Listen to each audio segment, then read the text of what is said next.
జరిమానం కూడా తక్కువ ఉందండి నాకు. ఎందుకు కారణం ఏంటి? నాకు కళ్ళ నిద్ర ప్రాబ్లం. మా అంతం పచ్చివాసన వచ్చింది, ఆయన పని చేయదు. అందుకని పొలం బాగాలేకపోతున్నాను. అసలు పుట్టి సాగట్లేదు, జరిమానం లేదండి. కలెక్టర్ గారు, ఈ అమ్మాయిని కూడా రీహాబిలిటేట్ చేయండి. ఫ్యామిలీ స్టడీ చేసి ఏం చేయగలుగుతామో షాప్ అవన్నీ పెట్టించి. నీకేం వస్తుందా గవర్నమెంట్ పరంగా? ఇప్పుడు పెన్షన్ రావట్లేదండి, ఇద్దరికి ఎవరు రావట్లేదు. వయసు నా 58 ఆ మధ్య ఉండేయండి. ఎస్హెచ్జి లింకేజ్తో మనం ఇప్పుడు ఓఎన్డీసీ కూడా చేస్తాం. అని కూడా కాదు, మీరు పని చేయండి. ఇది లాభం లేదు. షాపు ఎట్లా చేయగలుగుతారో ఒకసారి పెట్టి ఈ పర్మనెంట్ షాప్ పెట్టించి వాళ్ళ ఆదాయం పెంచడానికి ఏం చేస్తారు. అవసరమైతే పెన్షన్కి ఎలిజిబిలిటీ ఉంటే వాళ్ళు ఆయన గోలే అంటున్నారు. రెండు చూసి ఆయన కూడా పచ్చివాసన వచ్చిందండి, నడవలేడు, పని చేయలేడు. ఒకసారి కలెక్టర్ గారు చూసి అన్ని సార్ట్ అవుట్ చేస్తారు. ధైర్యంగా. నమస్కారం.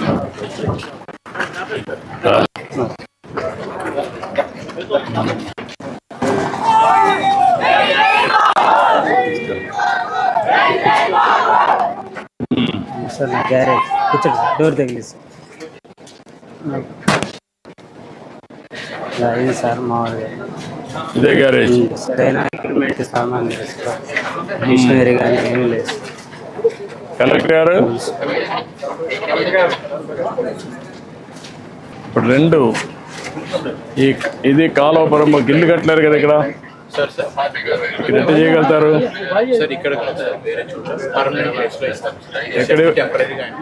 ఎక్కడ ఇవ్వగలుగుతారు?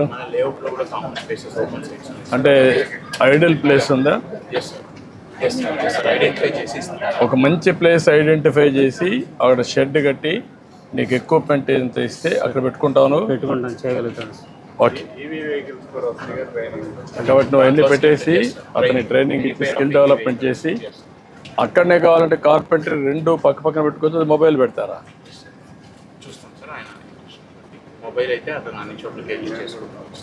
అదే ఫాలో అప్ చేసి రెండు మీరు ఏం చేయగలుగుతారో వర్కౌట్ చేయండి. దానిపైన ఏం చేయండి సరిపోతుంది. నాకు వీళ్ళని సెటిల్ చేయాలి. ఓకే, మనం చేస్తాం. సరే సార్. అది పరికరాలు సార్, స్కానర్ సరిగ్గా లేవు సార్. స్కానర్ కూడా ఇరిగిపోయింది. కొన్ని ఇక్కడ పెట్టాను సార్, కొన్ని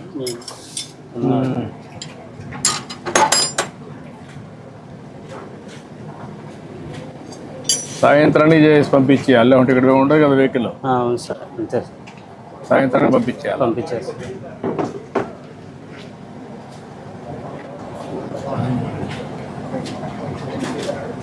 ఈ మార్గం షెడ్ ఉంటే వచ్చేవాళ్ళు కూడా తక్కువ వస్తారు కదా. వచ్చేవాళ్ళు కూడా నమ్మకం ఉండదు కదా, నీ దగ్గర అన్ని పనిముట్లు లేవు. పని బాగానే చేస్తాం కానీ ఎక్విప్మెంట్ సామాన్లు పని నువ్వు పని చేయగలుగుతావు. పనిముట్లు కూడా ఉంటే అప్పుడు ఈజీగా ఉంటుంది. అట్లా లేకుండా ఉంటే నువ్వు ఎంత కష్టపడినా లాభంలే కదా. ఓకే, నేను మాట్లాడతాను. మాట్లాడి చేయమంటా అన్ని ధైర్యంగా.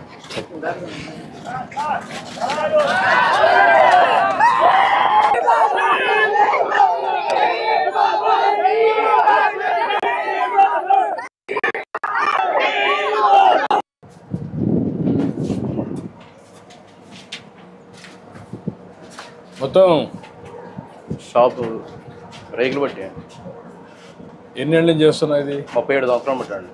ఇక్కడే చేస్తున్నా. నాకు ఇదే జీవనం. ఫస్ట్ షెడ్ బెంకట్ పెట్టామండి, అక్కడ తీసాం. మళ్ళీ చివరి పెట్టుకున్నాం, మళ్ళీ లాస్ట్లో వచ్చాం. బాబు ఉదయం వచ్చేసి మళ్ళీ మధ్యాహ్నం లంచ్కి పోతావా? 6 వస్తానండి. 6 వచ్చేసి 2 వరకు ఉంటా. 2 నుంచి మళ్ళీ 3:30 వరకే ఉంటా. 3:30 నుంచి రాత్రి 9:30 అవుతుంది. ఇక అట్లా కూర్చుంటామే కాపలా కాసి. ఎవరు వస్తే వాళ్ళు అంతే. ఎంతమంది వస్తారు? ఒకసారి 7 వస్తారు, ఒకసారి 8 మంది వస్తారు, ఒకసారి 10 మంది వస్తారు. అంటే ముసలోళ్ళు ముక్కలు మామూలుగా చిన్నపిల్ల వచ్చేవాడికి ఏమవుతుందంటే మిషన్ అడుగుతున్నారు ఎవరికాళ్ళు. మిషన్ నాకు రాదు. నీకు రాదు? నాకు రాదు. చిన్నప్పుడు కాడి నుంచి మామూలుగా నాకు చదువు లేదు. ఒకటి ఇదే పని మీద కాదు. నీకు ఒకటి అడుగుతున్నా. సరే, చిన్నప్పుడు అందరికీ కొన్ని ఇబ్బందులు వస్తాయి. మీ నాన్నగారు చనిపోయారు, నాన్నగారు చనిపోయిన తర్వాత అమ్మగారు చనిపోయారండి. అమ్మగారు చనిపోయారు. అమ్మగారు చనిపోయిన తర్వాత ఇక మేము చిన్నపిల్లవాడిని. చిన్నపిల్లవాడు అయితే చదువు లేదు. మీరు ఎంతమంది అన్నదమ్ముళ్ళు? మేము మొత్తం 6 అండి. 6 మంది వాళ్ళ దారి వాళ్ళు చూసుకున్నారు. ఎవరి ద్వారా ఎవరికాడు పని నేర్చుకుని ఇక్కడే ఉన్నాం. 6 మంది పని చేస్తారు. నీ పిల్లలు ఏం చేస్తారు ఇప్పుడు? ఆడపిల్లలు 2 అండి నాకు. బాబు ఆడపిల్ల సెకండ్ ఇయర్ పాస్ అయ్యాడు. ఇక ఇదే పని నేర్పించా. మా పాముతులు లేదు చదివిస్తాయి. తినడానికి కూడా అసలు ఏం జరుగుబాటు ఒకసారి అవుతులే. అసలు పెద్ద అమ్మాయి పాప కూడా నా దగ్గరే నేనే బతికిస్తా. ఆ పిల్లని కూడా, ఆ పిల్లకి కూడా ఇదే జీవనం.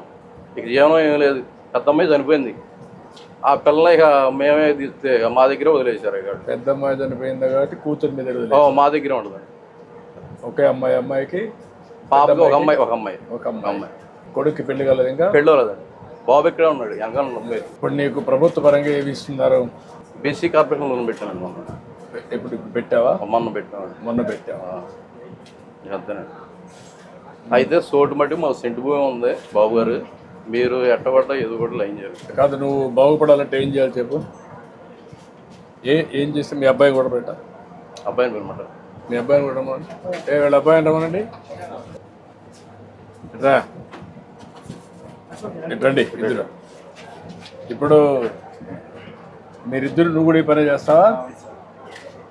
ఈ షాప్లోనైనా పక్కన ఎక్కడ పని చేస్తావా? వేరే షాప్ అక్కడ పని చేస్తావా? వేరే చాట్ పెట్టుకున్నాను. నువ్వు పెట్టుకున్నావా? ఇక్కడే చేసేవాడిని. వేరే చాట్ పెట్టుకున్నా. అంటే ఓల్డ్ నో జనరేషన్ వచ్చింది కదా సార్, అందుకని ఇది ఓల్డ్ అయిపోయింది. ఇప్పుడు నువ్వు న్యూ జనరేషన్లో చేయగలుగుతున్నావా? అక్కడ ఎంతమంది వస్తారు నీకు? రోజుకు 10 మెంబర్స్ నుంచి 15 మెంబర్స్ 10-15 వస్తారు. 10-15 వస్తారు. మెషిన్స్ అని నీకు లేటెస్ట్ వచ్చాయా? వచ్చేసి నేర్చుకున్నావు బాగా? నేర్చుకున్నా సార్. లేటెస్ట్ టెక్నాలజీస్ అన్ని మా నిజవాడలో వరకు నేర్చుకున్నా సార్. అక్కడ నేర్చుకున్నా. అక్కడ నేర్చుకుని వచ్చి నీకు ఎంత వస్తుంది ఫర్ డే? 600-700 500 వస్తుంది. ఖర్చులు ఎంత పోతుంది? ఖర్చు 200-250 సార్. అట్లా ఒక 200-300 మిగులుతుంది. 200-300 అంటే 300 వేసుకున్నా 10,000 రూపాయలు వస్తుంది అలా. అంతేనా? అంతే సార్. మళ్ళీ వారానికి ఒక రోజు మంగళవారం హాలిడే ఒకటి అది పోతుంది కదా. పోతుంది. మళ్ళీ శుక్రవారం ఒకటి పోతుంది సార్. శుక్రవారం రాదు, పెద్దగా రాదు. మీరు మీ నాన్న ఈ పని చేశాడు, నువ్వు ఈ పని చేస్తున్నావు. నువ్వేం చదువుకున్నావు? నేను ఇంటర్ దాకా చదివాను సార్. ఇంటర్ కంప్లీట్ చేసి చదివిస్తే స్వామత లేక సార్ నాన్న బాబు చదువుకుంటున్నారండి. బాబు చదువుకుంటానంటే నాకు దగ్గర స్వామత లేదు. లేదని నేను ఆబ్జెప్చి విజయవాడ పని నేర్పించాను బాబు గారు. మాయగారు అంటే మా మాయగారి దగ్గర నేర్చుకొని. అంటే నువ్వు ఓకే, నీకు ఆయన చదివించలేదు, అయిపోయింది.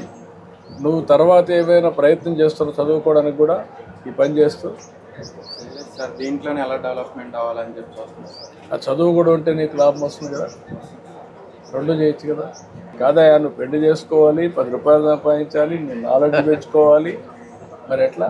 అవన్నీ చేయకుండా నువ్వు మీ నాన్న చెప్పాడు కాబట్టి నువ్వు ఆ పని చేసుకుంటే మీ నాన్న రోజులు వేరే, నీ రోజులు వేరే కదా, నీ తర్వాత రోజులు కూడా వేరే కదా. మరి తయారు కావాలి కదా మీరు. మరి తయారు కాకపోతే ఎట్లా? ఇప్పుడు మీరిద్దరూ కలిసి ఎట్లా పైకి వస్తారు? ఫ్యామిలీ యాజ్ ఎ యూనిట్గా ఎట్లా పైకి వస్తారు? ఏం చేయాలి చెప్పండి మీరు నాకు. నేను ఏం చేస్తే మీరు బాగుపడతారు? ఉండడానికి ఒక ఇల్లు కావాలి సార్. ఇల్లు ఓకే, కట్టిస్తాను. తర్వాత షాప్ పెట్టుకోవడానికి ఒక ల్యాండ్ ప్లాన్. ఊర్లో ల్యాండ్ ఉందా? అంటే మళ్ళీ సెంటర్లో ఉండాలి కదా. ఇప్పుడు నేను అన్నీ చేయడానికి ఆలోచిస్తున్నా. షాప్ కట్టుకోవాలంటే ఎంత అవుతుంది? ఒక 1 సెంట్ స్థలం సరిపోతుంది. 1 సెంట్ స్థలము. షాప్కి అయితే 1 సెంట్ సరిపోతుంది సార్. ఇల్లుకు సెంట్ కావాలి, 2-3 సెంట్లు కావాలి. 3 సెంట్లు కావాలి. గ్రామీణ ప్రాంతాల్లో 3 సెంట్లు కావాలి. నేనేమనుకున్నా, నీకు 3 సెంట్లు, బాబుకు 3 సెంట్లు ఇస్తే ఆయన పెళ్లి చేసుకుని మళ్ళీ ఉండాలి కదా. 2 ఇల్లు కట్టిస్తాం, నీకు సెపరేట్ ఇల్లు కట్టిస్తా, ఆయనకి పక్కన ఉంటాయి. ఇద్దరు ఒకటి ఇక్కడ ఉంటారు, ఒకరినొకరు చూసుకుంటారు. ఒక సెంట్లో తీసుకొని ఒక షాప్, మంచి షాప్ పెడతాం. ఇద్దరు కలిసి దాన్ని డెవలప్ చేస్తారు. అది వర్కౌట్ చేస్తాను నేను. అట్లా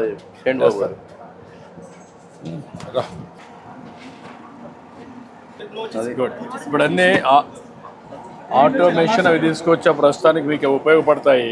నేను చూశాను మీవన్నీ పాత సరుకులు అన్నీ ఉన్నాయి, మొత్తం పాతవే. చాలా ఆ షాపులు ఇబ్బందులు ఉన్నాయి మీకు, అందుకే నేను ఇవన్నీ తీసుకొచ్చాను. సరే ఇది వాడండి మీరు. ఒక పని చేయండి, వీళ్ళిద్దరికి ఇండ్లు కట్టేయాలి. 3 సెంట్లు ఇది ఇచ్చేసి అదే సమయంలో ఒక షాప్ ఒకటి వీళ్ళకి కట్టేయాలి.